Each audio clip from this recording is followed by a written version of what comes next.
Présentation des règles One Piece Adventure Island. Mode 1, le mode histoire. Ici, le plateau a été réalisé par Eiichiro Oda et ses équipes. Chaque case correspond à une coordonnée géographique. A1, ça va donc être la première île où Luffy arrive, Sheltown. L'équipage de Luffy, pendant toute l'histoire, va faire ce chemin en S jusqu'au pays de Wano. Alors, sur chaque case, vous allez donc, en début de partie, positionner, si vous êtes 2 joueurs, un des 2 joueurs va jouer tout l'équipage de Luffy et l'autre joueur va jouer la marine. Si vous êtes 3 joueurs, vous pouvez être 2 dans l'équipage de Luffy contre un maître de jeu. Si vous êtes 4 joueurs, vous pouvez faire un 3 contre 1 ou un 2 contre 2. À 5 joueurs, vous pouvez faire un 4 contre 1 ou un 3 contre 2. Et à 6 joueurs, un 4 contre 2 ou un 3 contre 3. Alors, comment ça va se passer? Tout d'abord, vous allez envoyer les dés. Ici, je vais donc arriver en A5 et je vais positionner mes différents bateaux marines. Quand vous allez les croiser, vous allez devoir affronter un joueur de la marine. E2, donc je vais en E2 ici.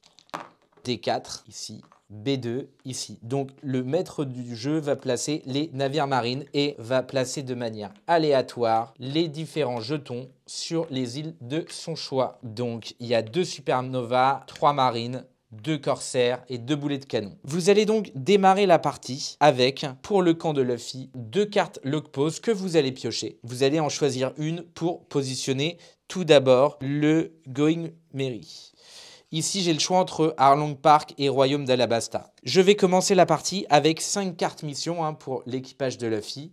Donc ici, j'en ai donc 5. Le jeu va se dérouler en 8 tours. Au bout des 8 tours, si l'équipage de Luffy a réussi à valider 4 missions, il remporte la partie. Si au bout des 8 tours, l'équipage de Luffy, dès qu'il perd un combat, on va devoir ici retourner le personnage qui a perdu. Si le maître du jeu arrive à battre plus de personnages que de missions réalisées par l'équipage de Luffy au bout du 8e tour, la partie est donc gagnée par le maître de jeu. Alors comment on va démarrer? J'ai donc mes 5 missions ici. Sur les cartes missions, vous voyez ici, il y a des coordonnées. Donc vous voyez, j'ai pioché les 2 cartes log pose, Arlong Park et Royaume d'Alabasta. Je vais donc commencer par faire mon combat à Arlong Park pour réaliser ma mission. Je vais devoir gagner 2 combats contre 2 membres de l'équipage d'Arlong pour gagner. Donc si vous jouez à 4 dans l'équipage, vous allez donc devoir valider votre mission en gagnant les 4 combats. Si vous jouez à 3, vous devez donc en gagner 3 et si vous jouez à 2, vous devez donc en gagner 2 minimum. Vous allez donc arriver donc sur Arlong Park avec le Vogue Merry. Vous voyez ici, vous avez un jeton marine. Donc vous allez devoir faire un 2e combat à la suite du combat contre l'équipage d'Arlong. Ici,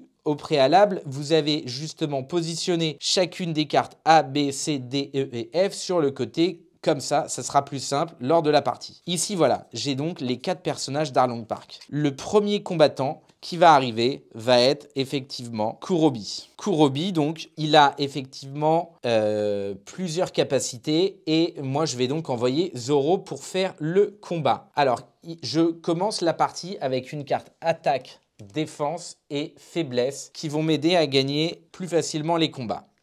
Donc, qu'est-ce qu'on va trouver sur une carte personnage? Ici, nous allons avoir les 4 dés que Zoro va utiliser lors de son combat. Là, c'est sa résistance. Donc, quand il ne pourra plus utiliser ces 2 capacités, il va devoir attaquer la résistance de l'adversaire avec un score égal ou supérieur. En l'occurrence, 4, 5, 6. 11 énergie. Quand il a donc plus d'énergie, il a perdu le combat. Les V ici de volonté, c'est donc celui qui a le plus haut démarre, c'est l'initiative en fait pour les combats. Il a donc 2 capacités. Zoro a +1 au résultat de chacun de ses dés pendant tout le combat et chaque dé supérieur à 3 fait perdre ou égal à 3 fait perdre 2 énergies à votre ennemi. Et là, ce sont effectivement ces 2 faiblesses qui vont permettre, si vous l'avez en main, de jouer la carte faiblesse contre Zoro.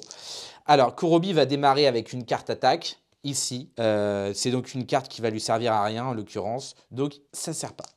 Zoro va donc commencer le combat vu qu'il a 10 contre 4. Il va tout d'abord lancer ses 4 dés. Chaque dé est supérieur à 3, donc il a un +1, donc il est donc à 6, 6 et 6. Fait perdre 2 énergies. 3 fois 2 égale 6. Il lui reste 1 point de vie. 1 point de vie. Il va également jeter ses 3 dés d'attaque contre Zoro. Donc voilà, lui sur chaque 1 et 5, il fait perdre 2 énergies. Sur chaque 2 et 3, il vole une carte à l'ennemi. Donc en fait ici, vu que Zoro a une capacité de 4, il va donc perdre 3 points de vie, 1 par dé. Donc là Zoro perd 3 points de vie, il lui en reste donc 8. 8. Vous allez donc ici, tout simplement, prendre les jetons énergie et les mettre sur Zoro. Zoro réattaque, il lance les 4 dés, il refait donc 2 dés qui vont lui faire perdre 2 énergies, ça fait 4. Kurobi va donc perdre le combat. Le premier combat est gagné. Maintenant, pour réaliser la mission, il fallait battre également un deuxième personnage. Donc Zoro retourne là, il a perdu ses 3 points de vie. Et donc du coup, le personnage qui arrive après, ah bah quelle chance, c'est Arlong. Dans ce cas-là, je vais envoyer Luffy. Luffy a 11, Arlong a 6. Je vais donc prendre les 4 dés de Luffy. Je vais envoyer les dés. Luffy sur chaque dé supérieur égal à 2. Donc là, j'en ai 3. Ça va donc permettre à Arlong de perdre 6 points de vie. Il lui en reste 4. Arlong attaque Luffy. Il va donc prendre 4 dés également. Lui, sur chaque 1, 2 et 4, il fait perdre 2 énergies. 1, 2, 4. Donc là, il n'y en a aucun. Luffy a 4 en résistance. Il y a 2, 5, donc c'est supérieur. Luffy perd 3 points de vie également. Luffy réattaque. Arlong, il lui restait que 4 points de vie. Luffy va donc attaquer à nouveau et lui faire perdre 2 x 2, 4 points de vie. Arlong a perdu le combat. La mission est donc réalisée parce qu'ici, il fallait battre Arlong et un membre de son équipage. Voilà comment réaliser une mission. Le tour donc est terminé. Vu qu'on a gagné 2 combats, on a le droit de prendre une carte attaque, défense ou faiblesse. Donc je vais choisir 2 cartes attaque. Et maintenant, ça va être au maître du jeu de jouer. Donc ici, vous vous rappelez, je vous avais dit que il y avait également un bateau donc marine. Alors là, qui est-ce qui va apparaître effectivement sur Arlong Park? Ça va être Smoker. Smoker ici va faire le combat. Donc je vais envoyer cette fois-ci Sanji. Sanji donc, qui a une initiative supérieure. Il va démarrer le combat. Voyons voir mes cartes. Ici, Smoker prend 2 cartes, vu qu'il a les 2 acquis. Une carte attaque et une carte défense. Vous voyez, c'est les mêmes couleurs. Et du coup, effectivement, pour le combat, je vais commencer à attaquer avec Sanji. Sanji, chaque dé supérieur à 3 ou égal fait perdre 2 énergies. Ici, j'en ai 3. Donc 3 x 2, 6. Smoker a plus que 8 points de vie. Smoker va attaquer Sanji avec ses 5 dés. Donc, il attaque ici avec les dés. Hop. Ok, chaque dé supérieur à 5 fait perdre effectivement 3 points de vie. Donc, ça fait 3. Plus Sanji a une résistance de 4, donc 2 de plus. Sanji perd 5 points de vie. Maintenant, ça va être assez chaud parce que Sanji n'a que 10 énergies. Mais du coup, il va jouer quand même une carte ici, attaque. Et ça va faire perdre 11 énergies directement à l'adversaire. Donc Smoker en avait plus que 8. Il perd également le combat. Mais Sanji, du coup, a perdu également 5 points de vie. Donc là, vous voyez, au tour 1, tous les personnages ont perdu. Donc Zoro 3, Luffy 3, Sanji 5. On est mal parti. Maintenant, ça va être au tour du maître de jeu de prendre une carte événement. Ah bah là, pas de chance, hein. Buster Call. Le maître du jeu amène un navire de la marine de son choix sur l'île où se trouve l'équipage. C'est déjà le cas. Piochez un amiral, un vice-amiral et affrontez 2 membres de l'équipage. Un de vos personnages vaincus perd seulement la moitié de ses énergies. Bon, donc je vais devoir faire venir un amiral ici depuis les cartes marines. Donc je vais prendre Aokiji qui arrive avec un vice-amiral. Je vais prendre ici Doberman. Une fois que j'aurai fait les 2 combats, donc mettons, vu que j'ai envoyé les 3 meilleurs de l'équipage, je vais envoyer Nami contre Doberman. Je vais envoyer Robin contre Aokiji. Donc, en réalité, là, j'ai aucune chance. J'ai donc perdu les 2 combats et la moitié des points de vie. Donc, ici, moins 3 points de vie pour Nami et moins 4 points de vie pour Robin. Donc, en un tour, je me suis fait éclater. Ça va être très compliqué pour la suite. Donc, malgré tout, le maître du jeu va à nouveau déplacer tous ses navires. Donc ici en C2, deuxième lancé, troisième, C2 à nouveau. Bah, pas de chance, hein. Si on arrive ici en C2, on va être mal barré. Et D5. D5. Bon, là, c'est pas mal. Le tour 1 est terminé. On va faire maintenant donc le tour 2. Je repioche à nouveau 2 cartes log pause. Au bout des 8 tours, celui qui a effectivement le plus de missions réalisées pour l'équipage, à savoir 4 cartes, il gagne la partie. Ou si le maître du jeu a défait donc plus de personnages de l'équipage de Luffy et que de 4 missions réalisées, il gagne la partie. À partir du tour 5, nous allons arriver ici dans le nouveau monde. Donc on va changer de navire, on va prendre le Thousand Sunny avec effectivement le nouveau équipage de Luffy. On ne pourra plus revenir dans le monde d'avant et on aura 2 cartes log pause qu'on va utiliser on prend la meilleure, et 3 nouvelles cartes mission. Donc on va continuer les combats jusqu'à la fin du tour 8. Et comme je vous ai dit, si l'équipage de Luffy a réalisé 4 missions, il gagne la partie. Nous allons passer maintenant au mode 2, qui est bataille entre équipages. Mode 2, bataille entre équipages. Donc dans ce mode, vous allez devoir obtenir le plus de points de volonté. Donc vous allez avoir une dizaine d'équipages que vous pouvez jouer. Donc l'équipage de Luffy, les Marines, le Germa, les 100 bêtes, Don Quijote Family, Barbe Noire, l'équipage également, sinon on a le CP9, Gecko Moria, l'armée révolutionnaire, Baroque Works et Barbe Blanche, Big Mom. Sur chaque île, donc, vous allez trouver une centaine de personnages à affronter et vous allez jouer tout l'équipage. Donc là, on va faire la partie de l'équipage de Barbe Blanche contre Big Mom. Tout d'abord, nous allons voir où il démarre. Donc, l'équipage de Big Mom va démarrer à Dressrosa avec une carte Lock Pose que vous piochez. Et effectivement, l'équipage de Barbe Blanche va commencer à l'île Tugato, donc où se trouve Big Mom. Vous allez donc jeter 3 fois les dés pour avoir les coordonnées des îles où on trouve les bateaux. Et pour la mise en place, vous allez mettre un jeton sur chaque île. Donc, comment ça va se passer? La partie est en 5, 7 ou 10 tours. Lors de chaque tour pair, 2, 4, 6 et 8, vous allez piocher tout d'abord une carte événement du mode bataille entre équipages. Chacun des 2 joueurs va placer ses équipages avec en plus les jetons ici drapeaux de l'équipage concerné. Ici Big Mom et ici Barbe Blanche. Vous avez en haut à droite le bon drapeau à prendre. Sur la fiche bateau, vous allez avoir ici les trésors que vous allez collecter sur les îles. Quand vous rencontrez un autre joueur ou la marine, vous allez perdre des points de vie sur votre bateau. Quand vous n'avez plus de points de vie, vous devez passer un tour et aller à Water 7 pour vous faire effectivement réparer. Les bateaux ont 3 capacités permettant de faire perdre également des points de dégâts aux différents bateaux. Quand vous perdez un combat contre un marine, votre personnage va à Impel Down. En début de tour, vous devrez aller le libérer en envoyant un membre de votre équipage et ça sera les uniques actions de votre... Donc, on va maintenant commencer à faire effectivement les premières missions ici de l'équipage de Barbe Blanche. Donc, on va lancer le dé de direction et le dé de lettres. J'arrive ici en E2. E2, donc je suis ici. Et en fait, je peux me déplacer à une case autour. Donc, à savoir sur 9 cases autour. Est-ce que j'ai une mission qui peut m'intéresser? Alors, ici, non. Mais du coup, je vais aller sur Punkazar. Ici, je suis en E3. Je vais donc ici, dans les cartes E, je vais prendre carte de l'île concernée de Punkazar, E3. Mon premier combat sera contre Vergo. Je vais envoyer tranquillement Marco contre Vergo. Donc ici, Marco a 15 d'initiative et Vergo a 10. Donc je vous rappelle que pour gagner des points de volonté, il y a 4 moyens. Le premier moyen, c'est de gagner le combat contre un autre joueur. Vous prenez son nombre de points de volonté. Le deuxième moyen, c'est donc de gagner une de vos missions. Pour cela, dans le mode bataille entre équipages, vous devez gagner un combat contre un personnage de l'île. Le troisième moyen, sur les îles, vous allez trouver ici des trésors. Ici, un fruit du démon qui va vous apporter 25 de plus que vous pourrez ajouter sur votre navire seulement si vous gagnez le combat.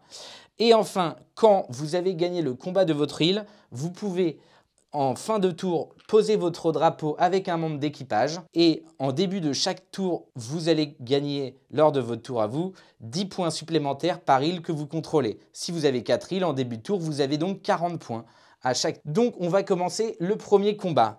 Alors, comme je vous disais, ici, Marco a une transformation, il lance un dé. En 2+, il se transforme. Donc, je vais donc jouer la forme transformée de Marco. Marco a donc 6 dés, 3, 6. Il commence la partie avec une carte attaque, défense et faiblesse. Et il se bat contre Vergo qui a ici le acquis de l'observation, donc le fluide perceptif, pardon, et le fluide offensif. Donc, il va piocher de son côté une carte attaque et une carte défense qu'on va mettre à côté de lui. Marco commence le combat, il va envoyer les 6 dés. Donc chaque dé ou égal supérieur à 3 fait perdre 3 d'énergie à l'adversaire. Ici, j'ai fait donc 5 dés supérieurs ou égal à 3. 5 x 3, 15. Vergo n'a plus que 2 points de vie. Vergo a effectivement le fluide perceptif. Il esquive l'attaque. Il n'a donc perdu aucun point de vie. Il va maintenant attaquer.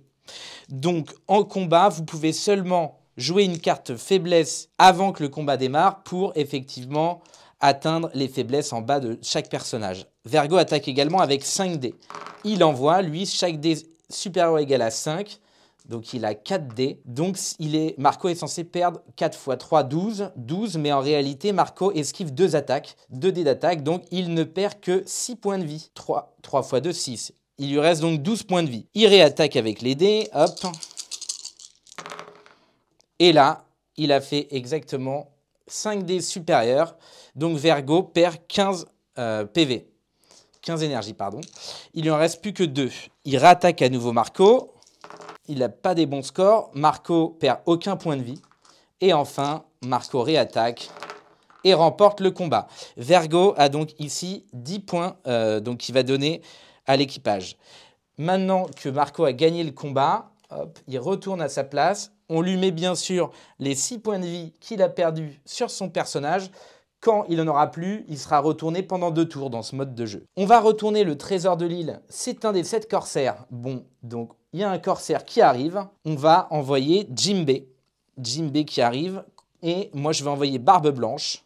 Donc, on fait le second combat. Une carte attaque et défense pour Jimbe qui maîtrise les 2 fluides, mais il ne maîtrise pas le fluide royal. Donc, aucune de ces cartes ne pourrait être jouée par Jimbe. Pour jouer cette carte, il faut les 3 fluides. Et pour celui-là, le fluide royal. Donc, Jimbe ne va pas se servir de ces cartes pendant le combat. Barbe Blanche a 22 d'initiative. L'homme le plus fort du monde va donc commencer son attaque.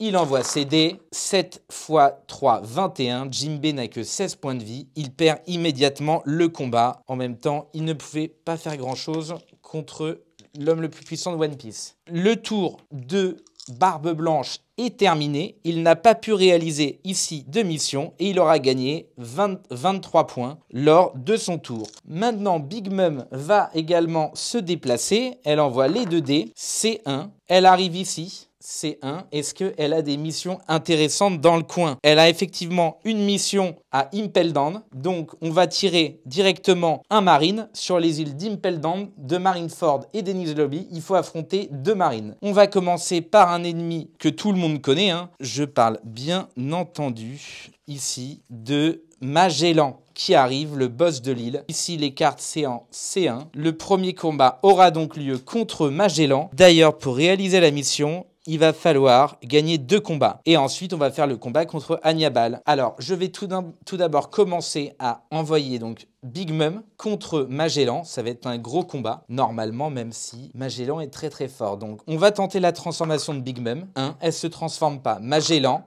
2. Il ne se transforme pas non plus. Ok, Big Mom attaque vu qu'elle a 20 d'initiative. Elle prend donc ses 6 dés. Elle envoie les 6 dés. Chaque dé supérieur à 3, donc elle en a 3. Magellan perd 9 points de vie. Il lui en reste donc 8. Magellan attaque. Vous voyez, la capacité de Big Mom bloque la capacité de Magellan, donc il aura pas ses +2 à chaque dé. Il envoie également ses 6 dés. Chaque dé supérieur à 5. Un seul. Big Mom perd 3 points de vie. Big Mom rattaque et lui fait perdre 4 x 3, 12 points de vie. Magellan a perdu le combat. Big Mom récupère donc ici 14 pour le premier combat. Pour le deuxième combat, évidemment, elle va envoyer contre Hannibal son premier commandant, ici Katakuri. Donc Hannibal n'a donc pas de carte.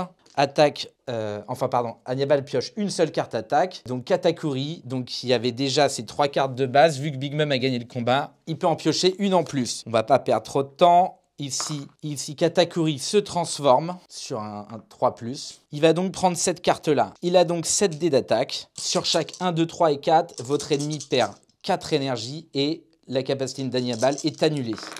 Ici, ok, 3, 1, 2, 3, 4, pas de bol. Donc ici, ça fait 9 points de vie, plus un point supplémentaire au-dessus de 4, 10, 11, 12, 13. Hannibal a été one-shot, il perd le combat. Ça va donc ici dans les trésors. Le problème, vu que c'est une base marine, vous n'avez pas le droit de laisser votre drapeau sur les bases marines. Alors, pour vous montrer un événement du tour 2 qui va démarrer, ici, on va piocher. Ah bah, pas de chance, pour Barbe Blanche, c'est défier un autre empereur. Donc, Big Mom, Kaido ou Barbe Noire. Au hasard, on va donc prendre Barbe Noire. Barbe Noire contre notre premier empereur, ici, Barbe Blanche. Le gros combat effectivement, du commandant contre son ancien capitaine. Alors, Barbe Blanche va commencer le combat, sauf que donc ici, Barbe Noire, elle va donc piocher ses cartes ici, et Barbe Blanche va quand même appliquer une carte faiblesse à Barbe Noire, le Granit Marin. Pour bien comprendre, vous retournez l'effet d'une carte. Ok. Donc ici, pendant un tour, Barbe Noire ne pourra pas se servir de ces deux capacités. Il devra donc faire un 6 pour atteindre Barbe Blanche. Voyons voir le combat. Ici, Barbe Noire balance ses dés. Il fait 6 x 3, 18. Il reste un point de vie à Barbe Noire qui n'a pas de carte fluide perceptif. Il attaque également Barbe Blanche. Gros score, chaque dé supérieur à 3 fait perdre 3 énergies. C'est censé faire perdre 15 énergies à Barbe Blanche, sauf que Barbe Blanche en profite pour utiliser son fluide perceptif. Il ne perd donc aucun point de vie. Il réattaque Barbe Noire et réussit à lui faire perdre en une seule attaque 15 points de vie supplémentaires. Donc, il remporte le combat. La fin du tour 2 de Barbe Blanche a eu lieu vu que c'était sa carte événement et qu'elle stipulait bien que c'était donc la fin de votre tour. Donc, en réalité, on va faire le deuxième tour pareil de Big Mom pour montrer un autre événement. Ah bah là, c'est donc l'arrivée de la marine. Vous devez affronter un amiral. Donc, je vais renvoyer à nouveau Big Mom contre Akainu. Big Mom, en tant qu'empereur, démarre le combat.